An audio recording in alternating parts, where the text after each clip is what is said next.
استاد میرا سوال ہے کہ استدلال میں جذبات کے دخل کو کیسے روکا جائے؟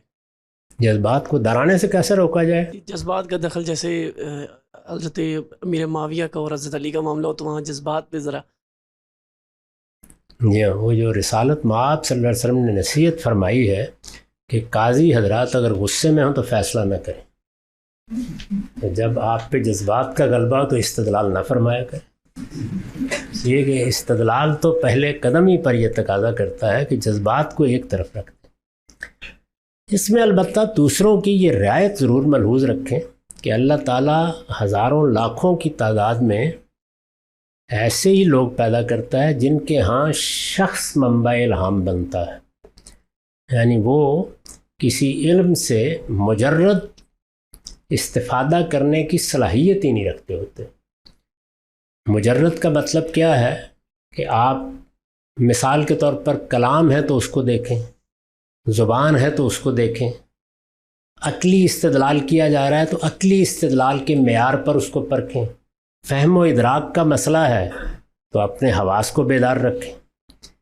تو استدلال کے لیے یا مجرد طور پر کسی علم کو سمجھنے کے لیے ایبسٹریکشن میں بعض اوقات آدمی کو لے جاتا ہے، بہت سے لوگوں کو دقت محسوس ہوتی ہے، یعنی زیادہ تر لوگ جیسے میں نے عرض کیا کہ وہ شخص کو مرکز بناتے ہیں۔ چنانچہ دیکھیے کہ تصوف کی پوری روایت میں جب تک آپ شیخ کا انتخاب نہ کر لیں اور اپنے پورے وجود کو اس کے سامنے سرنگوں نہ کر لیں، سرنڈر نہ کر لیں، اور وہاں تک نوبت نہ پہنچ جائے کہ بمیں سجادہ رنگی کن اگر پیر مغاں گوئے، یعنی اگر پیر مغاں یہ فرماتے ہیں کہ شراب کا جام لاؤ اور اپنے سجادہ نماز پر انڈھیل دو تو وہ بھی کر ڈالو۔ اس درجے میں آپ کسی شخص کے سامنے جب تک اپنے آپ کو سرنگوں نہیں کر لیتے، وہ کہتے ہیں کہ ہمارے علم کے ساتھ تعلق ہی پیدا نہیں ہوتا آدمی کا۔ تو یہاں کیا ہے؟ شخص شیخ ہے۔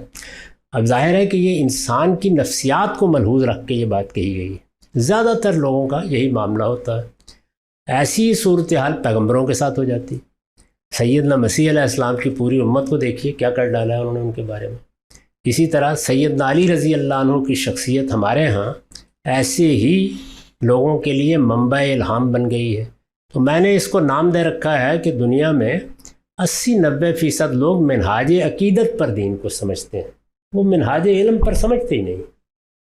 منہاج عقیدت میں آپ شخص کو اپنے لیے مرکز توجہ، مرکز نگاہ بناتے ہیں، آپ شخص کے ساتھ وابستگی کے احساس میں ڈھلتے چلے جاتے ہیں، آپ اپنے پورے وجود اور اپنے استدلالی عمل کو بھی اس کے سامنے سرنگوں کر دیتے ہیں۔